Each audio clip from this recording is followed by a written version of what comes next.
Today we'll be looking at adjustments that you can easily do on the hip joint. We always want to start from the foundation upwards, and the foundation is whatever's touching the floor. And so if I was to give her an adjustment, I wouldn't just grab her at the hip and move her, I would look at the foundation. What is the foot doing? If I want this leg to rotate outward and draw back, I have to rotate the opposite leg inward. So I'm going to get her to drop the heel back of this back foot, and she could also step that foot a little bit closer. There we go. So instead of the foot angled out as it was before, can you show us for a sec? We angle it in slightly.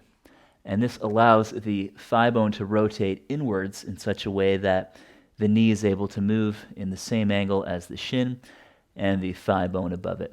So this is inward rotation with an outward rotation in the other leg. And that's the basic assist that we're looking at. And so this is inward rotation of the back leg with the corresponding outward rotation of the front leg.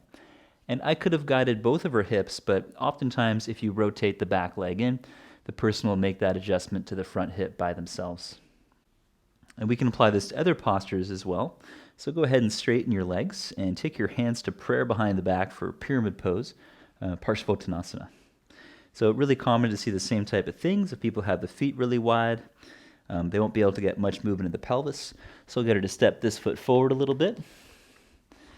And then if her foot was turned out a little bit, go ahead and turn your foot out. Before I adjust her, I would get her to move her foot. So I'm just going to tap her foot and tell her where to move it.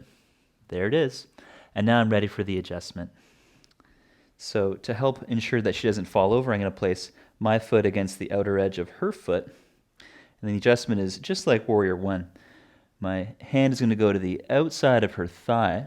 I'm not gripping with my fingers. I have a fairly flat hand with my fingers together like that. And I'm going to actually push into the upper palm of my hand, guiding this leg forward while guiding the other hip back slightly. And then what a lot of people will do is if they fold forward, that's when they tend to hike up that hip the most. So I'm going to stay with her through the adjustment. Go ahead and fold forward and very gently drawing the hip of her front leg back. And this prevents her from doing a hip hike. Can you show what that looks like? So the hip hike would involve a bit more inward rotation in the front leg usually, with the pelvis going off to the side more. Zoop. So the same technique that we could use in other standing poses like Warrior One and Parsvottanasana Pyramid can apply to poses like a lunge as well as a twist. So let's look at the lunge. For many people, that's a more accessible way to move the pelvis towards the front foot. So if you go into a high lunge, Sophia, very commonly what we see is people will kind of have their pelvis turned out to the side a little bit. So the adjustment's quite simple, but I'm going to use two hands just to make sure that I don't take her out. So I'm going to rotate in a little bit. There we go.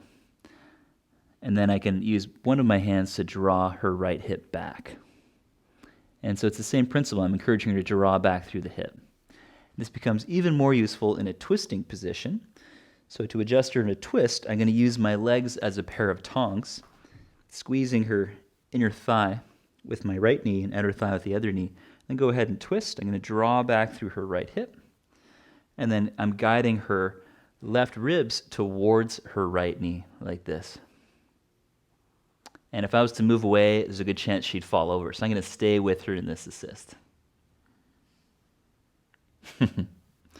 Very slowly moving away while still supporting the hip joint of the front leg and pulling back a little. And then look down. And let's go into pigeon pose.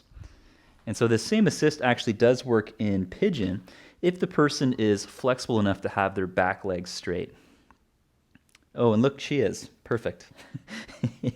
So same principles. Go ahead and fold forward. And many people will avoid the stretch of the right hip joint by hiking up their right hip. So our goal is to drop that hip, which is a movement from internal rotation towards external rotation, which is really what you're working with in that front leg in pigeon anyway. So I have to be fairly careful and keep the lines of communication open here. I'm going to draw back on her right hip and then gently help a little inner spiral with the other leg. Ooh, so this right hip is being pulled towards the back of the mat. And then I might even take my left hand just above her left buttock, just outside of the sacrum, and then sort of push down a little bit. So the movement, to be more dramatic about it, is like this. Drawing back through the right hip, forward and down through that left hip. And how does that feel? Great. Cool. And if you know the person really well, and you know they love this assist, once you've done this, you could try sitting on them. It's only for close friends. And then drawing the left side of the rib cage towards the right knee, just like we did in the lunge twist, prayer twist. Same principles. This might even feel like a nice massage as I push my hand just below her rib cage towards the lowest ribs. How's that? Are you feeling anything? Yes, I'm feeling a lot. She's feeling a lot. So I'm not going to push very hard here. I'm putting very little weight into her. And then I'll move away very slowly. Very good.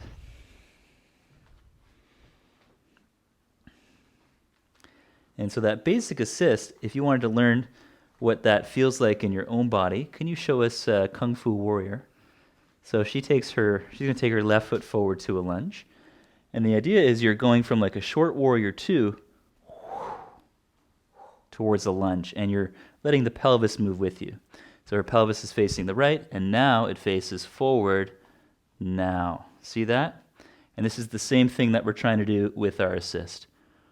Drawing back through that left hip, and then she could take her right arm all the way outside of her leg for a really great twist. If I wanted to support her, I might step one of my legs behind her, so if she does fall this way, I'm here to support her. I have to make sure I'm really strong in my body. How's that feeling? Great. More twist? No. So I'm going to back away. That's what consent's all about. The person says, no, I'm good. We have to trust that they know what's best for them. Are you sure? Yes. Okay. And don't put pressure on people like that. That's what you don't want to do. Very good. And then go ahead and look down. I'm going to slowly move away while supporting her left hip. Again, I'm using barely any effort, like less than 20% of my available power. So the best way you can learn this is find someone who is a close friend or a fellow teacher that you trust, and develop a relationship of open communication. You want to try this on someone you know quite a bit before trying it on someone that you don't know, especially if you don't know anything about their injury history or what their past traumas might be. And next exhale, reach the hands to the floor. You can step to plank on the inhale or kick up to handstand. Exhale to low plank chaturanga, bending the elbows down slow.